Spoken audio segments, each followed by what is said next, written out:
الله الرحمن الرحيم. الحمد لله الذي أكمل لنا الدين وجعلنا من خير أمة أخرجت للناس، وبعث فينا رسولا منا يتلو علينا آياته ويزكينا ويعلمنا الكتاب والحكمة وإن كنا من قبل أكمل لنا الدين وجعلنا من خير أمة أخرجت للناس، وبعث فينا رسولا منا يتلو علينا آياته ويزكينا ويعلمنا الكتاب والحكمة وإن كنا من قبل لفي ضلال مبين.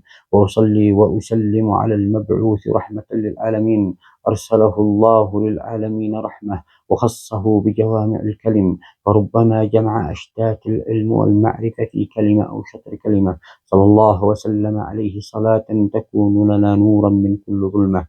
أهلا وسهلا ومرحبا بكم أعزائي المتابعين في هذه القناة.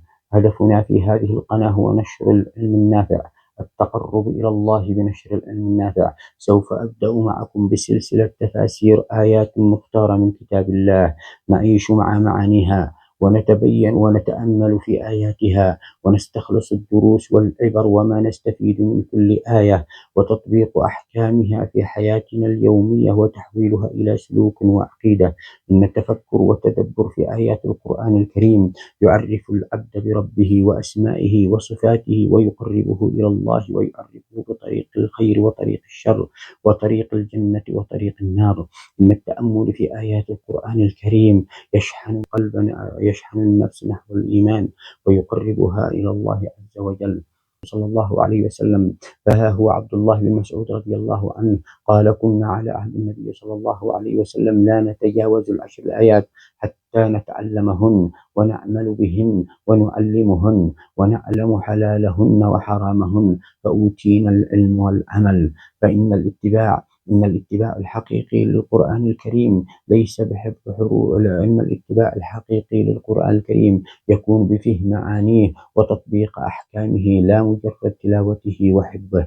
ها هو الحسن البصري رحمه الله يقول: والله ما القيم بحفظ حروفه وإضاعة حدوده، بل العمل فيما فيه. فكونوا معنا في هذه الرحلة التأملية والتدبرية في آيات القرآن الكريم.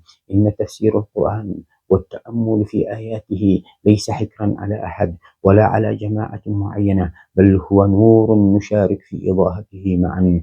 فكونوا معنا في هذه الرحلة التأملية. سوف يكون تفسيرنا للآيات تفسير مبسط وقصير، هذا خالصا لوجهه الكريم. بعد أعوذ بالله من الشيطان الرجيم. بسم الله الرحمن الرحيم. أفلا يتدبرون القرآن أم على قلوب أقفالها؟ تلا النبي صلى الله عليه وسلم هذه الآية: أفلا يتدبرون القرآن أم على قلوب أقفالها. وكان بجانب النبي صلى الله عليه وسلم شاب من اليمن، فقال الشاب: بل على قلوب أقفالها. هذا استفهام إنكاري كما يقول السعدي في تفسيره: إنكاري، أي ألا يتدبرون في القرآن الكريم؟ لما لا يتدبرون في القرآن الكريم؟ ما الذي يمنعه من التفكر في القرآن الكريم؟ هنا يحثنا الله سبحانه وتعالى على التأمل والتفكر في آيات القرآن الكريم وينهانا عن الإعراض عنه. فقال سبحانه: أفلا يتدبرون القرآن، لأنه لو تدبرنا القرآن فإن القرآن سوف يأخذنا إلى كل خير ويبعدنا عن كل شر ويملأ قلوبنا بالإيمان وأفئدتنا باليقين، ولأن التفكر في آيات القرآن سوف يعرفنا بالله عز وجل وأسمائه وصفاته وإلى جنته ويوصلنا إلى الله عز وجل. لأن التأمل في القرآن الكريم سوف يشوقنا إلى كل ثواب ويرهبنا من كل عقاب.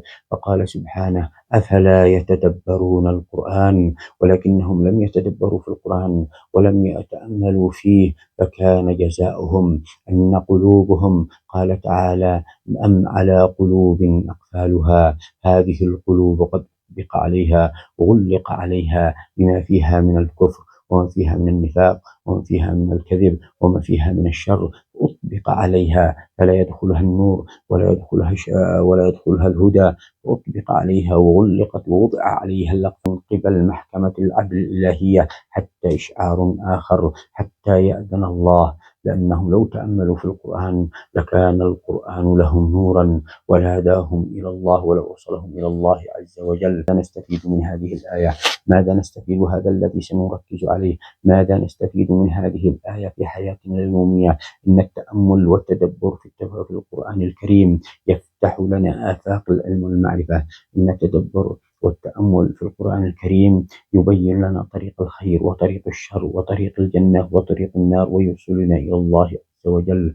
أسأل الله بأسمائه الحسنى وصفاته العلى لكل من شارك هذا المقطع أن يبارك له في أهله وماله وولده، وأسأل الله أن يرزقه من حيث لا يحتسب. سبحان ربك رب العزة عما يصفون وسلام على المرسلين والحمد لله رب العالمين.